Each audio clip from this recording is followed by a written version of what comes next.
Hey, friends, welcome back to the Big Talk Podcast. I'm your host, Tricia Brouk, founder of the Big Talk Academy, award winning director, producer, and author, and this is episode 584. In this episode, I am joined by Speaker Salon alum, Dr. Parul Dua Makkar. I had the honor of mentoring Parul during her time inside of the Speaker Salon, and I cannot wait for you to hear this incredible talk that is coming in episode 597. Parul is an award winning general dentist, speaker, and owner of PDM Family Dental. She has been a contributor to several dental journals and has been featured on podcasts, radio shows, and TV shows across the globe. She's also the co author of the book Life Interrupted, Dr. Dua's Survival Guide. Parul's life took a different trajectory when she lost her only sibling, Dr. Manu Dua, to oral cancer. Yes, oral cancer. They are both dentists. Following his death, Parul devoted her time to educating doctors and patients about risk factors, prevention, and early detection of treatment for oral cancer. This is a beautiful conversation. Enjoy. Let's do this. Parul, I am so excited to have you as a featured guest on the Big Talk podcast. Welcome. Oh, thank you so much to have me here, Trisha. It's amazing what journey has brought us together. Oh, I know. A little backstory for our listeners. Parul and I had a conversation several years ago about her incredible book, Life Interrupted, that we're going to get into a little bit today. And then I had the privilege of being in a sacred space, my theater, the Triad Theater in New York City, for 6 weeks, while Parul went through the process and the journey of the speaker salon.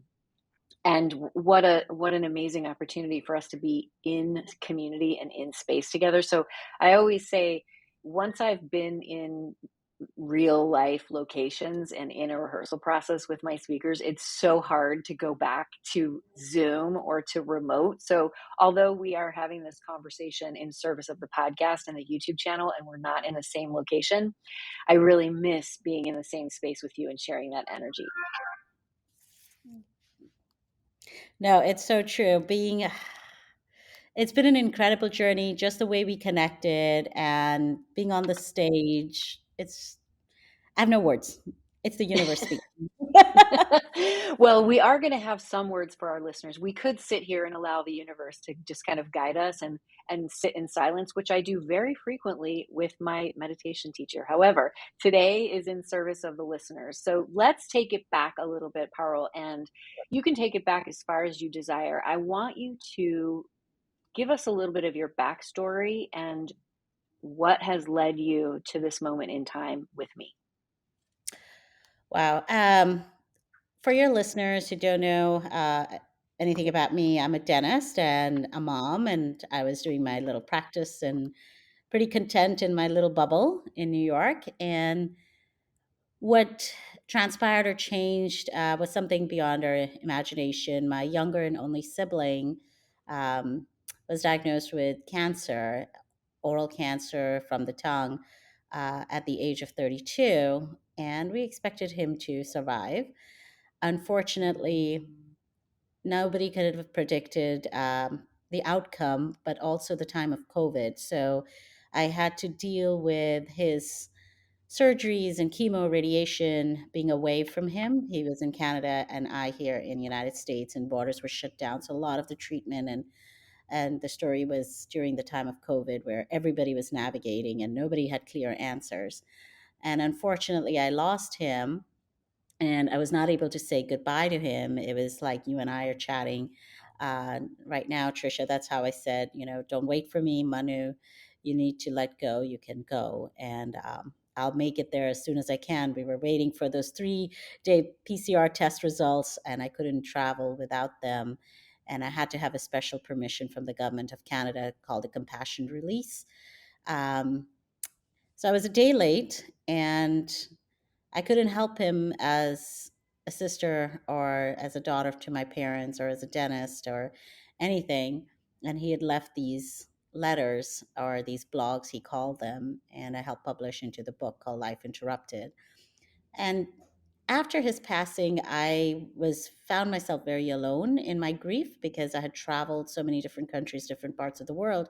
So I didn't have that my little village that I grew up with protecting me and sheltering me from grief, and it made me reach out to other people. And through those people, connected me to Tricia, and we decided to bring this story out. And I wanted to share with the world that grief doesn't need to be traveled alone, and in our own little ways, we find a way to heal. That is so beautiful, Parl, that grief doesn't need to be traveled alone. And you are absolutely right. When you think about the the journey for you and the moment that you began to use your voice, was it Manu who gave you permission to start using your voice because he no longer could? It partially was, and I think he started the conversation. When he got diagnosed at 32, he chronicled about his journey. He had a website called the Do a Good Job. He had even shared his story in a dental magazine to all the other dentists how a dentist was diagnosed with the very cancer we were meant to diagnose. That's And so, something, let's just touch on that for a second for those of you listening. So, Parul and her brother Manu, both dentists. correct, he followed my footsteps. And so he opened the journey and he opened the conversation himself. And he reached out to people. And in fact, there was another breast cancer survivor who's also a dentist who reached out to me that she's like, I meant to reply back to Manu and I never could finish that conversation. And so we finished the conversation. So I think Manu had already opened the channels and I was just helping him finish his story. Even the book, he said, I want to be published. And he knew we'd gotten a publisher and he knew that it was going to get published. He's like, I want to write more. I'm not ready. So when he passed, I'm like, well, now I'm ready to share. Mm, so beautiful. I know this story, and we've gone through this story together very intimately because of your work at the Speakers Salon, and I'm still sorry for your loss. Thank you. I appreciate it. Let's talk a little bit about how you were able to finish the book, create a companion talk, and move through the grief in a way that was of service to the listener. What was that process like for you, Parul? So I think initially it was just finding somebody to hear me. I needed to be heard. I needed to be seen, not just as a mom and as a dentist. I still had to see my patients. I still had to process day to day life and all the hats of life we wear. And I didn't get a chance to pause because my parents live in Canada. So I didn't have them sitting around me and saying, hey, Manu would have done this, Manu would have done that, or what should we do with this stuff? So they were dealing with their own loss, wrapping up his life. A role reversal, usually it's the other way around. Parents don't necessarily do that. And so I couldn't help them. I was just so lost in myself and I needed to be seen. And I was like, if nobody's going to see me, I have to show myself, if that makes sense. I have to stand up for me. I have to protect me because nobody else is going to do it. And it was just my unique circumstance. And for your listeners, I mean, I'm born in India. I grew up in the Middle East and I went to school in Oklahoma, then worked in Canada, and then moved to New York. So I really didn't have that shield of protection of grandparents, uncles, aunts, cousins, childhood friends. And so this process started like that. I just needed to be heard. And then it got me to interact with people who've been through this journey and have found themselves in the same path. And whether it was with cancer, loss of a sibling, otherwise, and just this loneliness. And I think it's unique loss, losing a sibling, because it's somebody you travel your life with. They're kind of like a witness to a life you once had, and a life they're seeing you from your when you were little to your teenage years to an adult. So they see the different aspects of you and they understand the nuances of your parents and where you come from.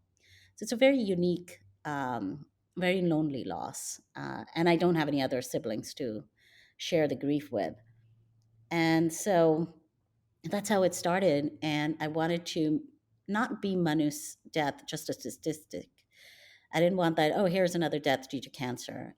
I wanted this to be a change. And that's why I started speaking on oral cancer, educating patients, educating doctors. And now I'm a speaker for it. I'm a American Dental Association's wellness ambassador. And I now hold the Do a Good Job Symposium, which is basically giving three-dimensional view to cancer besides what it is clinically, but the aftermath, what you have to do to protect yourself, your family, the social and the psychological impact behind cancer. I didn't know that you were doing that. Thank you for sharing. I'm really glad that you have fully stepped into owning your power as a speaker in service. That's amazing, Parul. That is very different from the big talk that you delivered at the Speaker Salon showcase stage, which was very intimate and personal. What was that experience like, and how was it different from writing the book? So the book was just completing his story, and I wanted that out as soon as possible because his death was so sudden. It was like a shockwave in the dental field because he had written an article, which is in the book, about leaving dentistry, and that got published in March, um, right around his death. I mean, we got the article when I was picking up his mail after his death, so it was like a shockwave. But when I did the talk, it was more, I'd had a chance to process the grief. I hadn't, when publishing the book, it was just getting out of it and as soon as possible. And I don't think I comprehended the stages of grief as yet. I was just doing, not processing, it was checking off an item. I need to do this for Manu. I need to get this out to the world. But with the talk, it had been a little while after his death. I had gone through my stages. Um, and I was sharing with people that didn't know anything about me. I mean, we were all strangers when we met, right, with all the other speakers. And it just created this sort of like relief, like, you get me. It may be not the same journey, but you understand what impact it's had. Um, and it was therapeutic in a way, like to understand what has happened, to not blame anybody for it, and to find the comfort in the universe to it. And I think that's what my intimate talk was. It was just healing from around me and within me. Hmm. I have goosebumps back to the universe who brought us together and who continuously lifts you up. I witnessed that because we spoke probably 2 years earlier when you first wrote the book. So, between when we had a conversation and you asked me, do you think this is something that is important to talk about and to write a companion talk to the book? And I said yes. And 2 years later, inviting you to the stage and you saying yes, Yeah. and then being able to support you in embracing how you had healed, but also how you were available to the signs that the universe was always showing you so that you knew Manu was always with you. That was a profound witnessing. What was that like to share for an audience?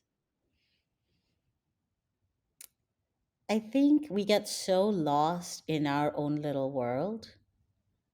We're just, I think, living life and chasing after dreams, not realizing what we're chasing. That we're chasing, like, I'll be happy when I do this, and I'll be happy when this happens, or I'll be happy once the kids are out of college, or whatever it is, right? And I think we don't pause to see what's actually happening around us. We're just such busy, especially, I don't know, I'm in New York and I feel like I'm always on the go. We don't pause to reflect. And in my sharing the story, I wanted people to also reflect just for a minute that there is energy and there's good energy. And the way I can describe it is like when you're in the company of somebody and you feel like, they're a little weird, I don't want to hang out with them, they give me bad vibes, that's energy.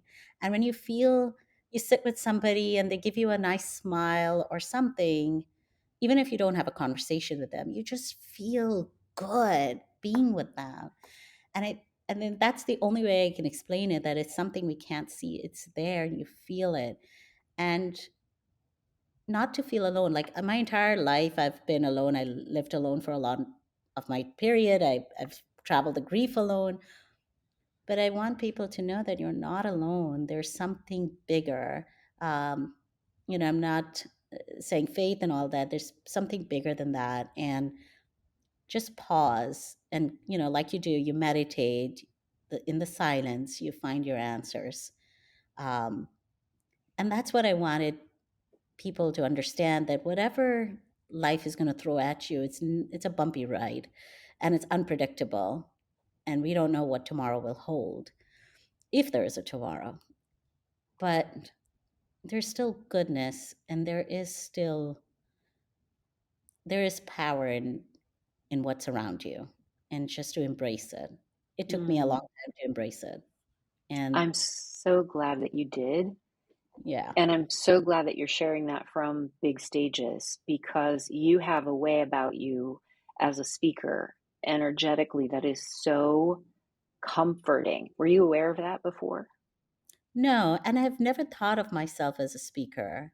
I'm not shy of being in front of people, but there's always a sense of judgment. I'm going to speak.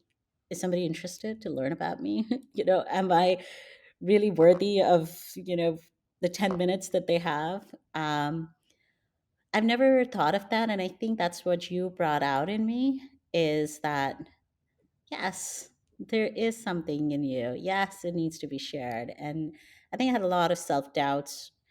I don't think I would have come this far if I hadn't stood on that stage at the speaker salon and voiced what I voiced and felt like total acceptance of who I am, what I'm doing, of my story. And to be accepted without any fear of judgment is huge. Hmm. I'm so happy that you're sharing that. Part of the biggest hurdle for many speakers is to trust that what they have to say matters and that anybody's judgment of them is their story, and being able to fully embody who you are and who you're meant to be in the world by sharing your story is powerful. And what you said earlier is absolutely right, Parul. We are not alone. And the Speaker Salon Big Talk, which will actually air on this podcast on June 14th, you can also watch it on the YouTube channel. That big talk about grief and process and love and the universe and that you're not alone.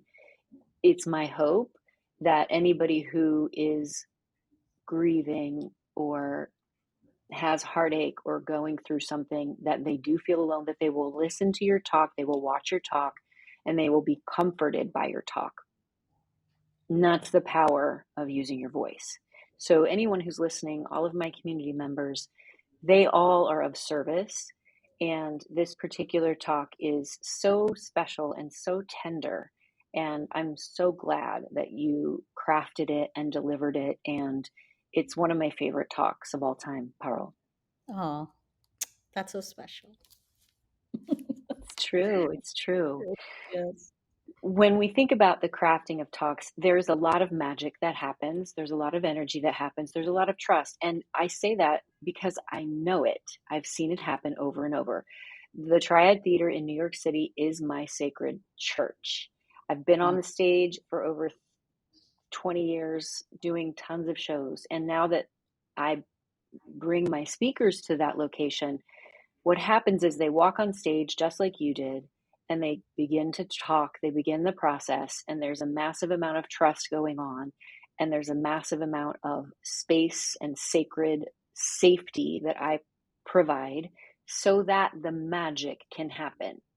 And there's also technique, there's also the pen to paper, the memorizing. When Mhm. you think about the process and you set aside the magic that happens, what was that like for you? The actual process of writing?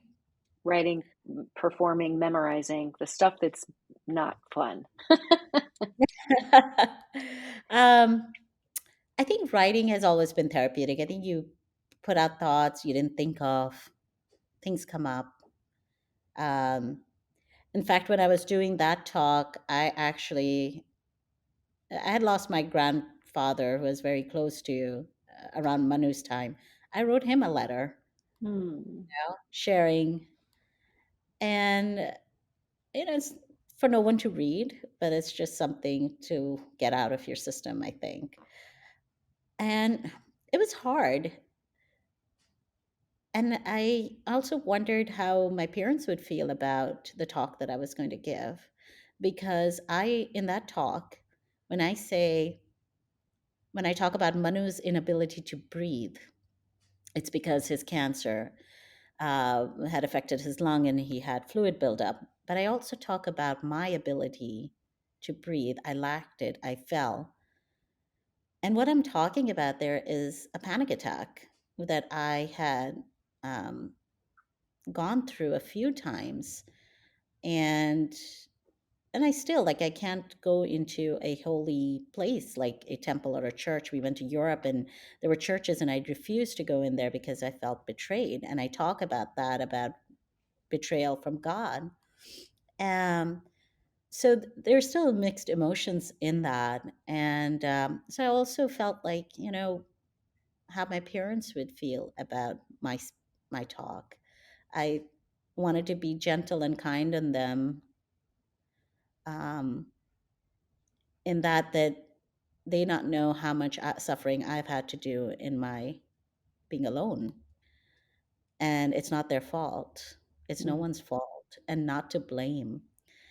So, and I wanted them to feel empowered that even though they lost their son, he is still magic. And that's kind of what it was. It was just this. It was a journey I have never traveled before in. I just never talked about myself. It's always work stuff. Mhm. It's never about me. And this was about me, and not in a selfish way, but a way to let go, let it go.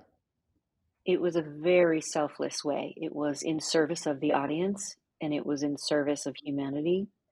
And I think that's something that I want our listeners and our viewers to really understand is that when you are sharing your powerful story from a place of deep truth and heart and tenderness, it's never about you. And when you have the right guide who can make sure that you're not speaking about you in order to make it about you, then you're on the right track. Parl, did your parents ever see the talk? Did they watch the talk? They did. My dad did. My mom had still a hard time. I don't think she's even read Manu's book. It's too much emotion for her. Yeah. My dad has, and he's had his own hardships with dealing with Manu's loss, and even now, he's like, "Oh, I'll read Manu's book when I feel like talking to him," or Oh, he'll. There's not a lot of videos and stuff that we took, especially towards the end. He wasn't himself, but that's what makes this book special, I think. And any little snippets that we get from friends, we'll watch it just to see him, hear his voice again. But yes, he listened to it and he said it was excellent, and he cried.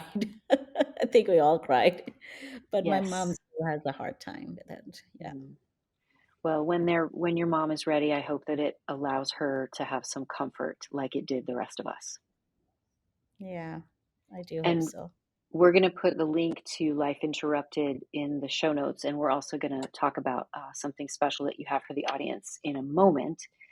But until then, this conversation has been so beautiful, and I'm so honored that you're here with us. Are you ready to do some fast talk? Thank you. Yes, let's go. All right. What is your favorite book? Okay. My favorite books have been the series of Dan Brown, all of them. And and the reason is because I just love history and the past and the present all combined together. Yeah. Amazing. Amazing. Who's your favorite speaker and why? So my favorite speaker, it's in the dental world, That's okay. unfortunately. Her name is Minal, and I just love her because she's so vibrant. She shares little stories and brings that together. And she's talking about social media and management and dentistry, but it's just the way she creates the story and combines it with what she's teaching. That's why. Amazing. What's her name again? Minal Sampat. Minnow. Yeah. Amazing. All right. I can't wait to watch her. Can I watch her speaking? Is she on YouTube and all the places? Oh yeah, she's on YouTube. She has her own website, and she even does a course out in.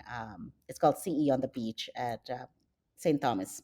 Yeah. Amazing. Amazing. Well, Dr. Sonia Chopra is how we were introduced. And having worked Yes. with Dr. Chopra, I know a lot about the teeth and endodontics. So I am now obsessed with everything dental. I bet you did. Parul, how did you memorize when you first started doing your new big talk? I'm sorry. Repeat that again. Sorry. How did you memorize your talk at the Oh, speaker salon? oh my gosh, it's been. I would just sit and so I was taking the train. I live in Long Island, and the train takes me about an hour to get into the city. And so I would go over it, put my headphones on, I'd repeat it, I'd do it at home, I'd be pacing up and down. And my poor husband has heard the speech, I don't know how many times. He's like, you missed this one word. I'm like, but you got the gist of it, right? He's like, yes, I you didn't say it this way. I'm like, but I have the core. So yeah. That's amazing. I love your perfectionistic husband. That's amazing. Good coach. What Yeah. do you do the day before you speak, Parul? So usually I'll try to get a good night's rest. Like I want to be calm. I have been doing a lot of Mind Valley stuff. I'm not sure if you're familiar with it. For So sure. I've been watching that and reflecting a lot of meditation. And I think right before I go to bed for 5 minutes, I'll think of like what I want to picture. And that's even with my talks, like, this is how I want to be. I want to be seen. And in the morning too, I'll spend that few minutes like, okay, I need to do this and this and this. I just need to think it straight before I actually start my day. And I think Mm, that's helped me. beautiful. I love that acknowledgement. I want to be seen. That's so naked. I love it. Yeah. What podcast are you currently obsessed with? Is this bad to say? I'm a crime scene junkie fan. There's no judgment here at the Big Talk. I have always been drawn to that. I mean, Law and Order and all aspects of it. I just love. I think there's an intrigue in why people do what they do and the dark side of nature. That there's so much goodness, and we need to find the good. I love it. Amazing. It has been such a joy to have you today as a featured guest on the Big Talk, Parul. Where can our listeners get in touch with you? And I know that you have something very special for them, chapter one of the book. So, obviously, on my website, which is parulduamakkar.com, there's a way to contact me. And also, I'm on Instagram at Dua, good job. And that's my Instagram for my speaking and my book and what I share with the world. Yeah. Amazing. And do you have something complimentary for our listeners today? So, the first chapter of the book, which is called On Hope, and the book is actually special because I never changed the way he had written the book. I mean, it's in the chronological order as he started writing, including some chapters that he never got a chance to finish. And he knew his outcome. He knew time wasn't promised to him. And he was so hopeful. We were all so hopeful. And that's what the first chapter is on just Mm, hope. So, yeah, the listeners can reach out to me, and I'm happy to send the first chapter to them. And I hope they amazing. read the rest of it. Yes, we're going to link all of this into the show notes so that you can get this incredibly inspiring book. Parul, thank you again for being with us. If you are watching on the YouTube channel, be sure to hit the notification bell and subscribe so that you get access to the latest episodes. And if you're listening on the podcast, we so appreciate you taking your very precious time to spend with us. If you love this show, hit me up on Instagram. Let me know what resonated with you, and all of your reviews and your ratings help this podcast reach more people. We so appreciate you. And remember, everybody, your voice matters. Big love.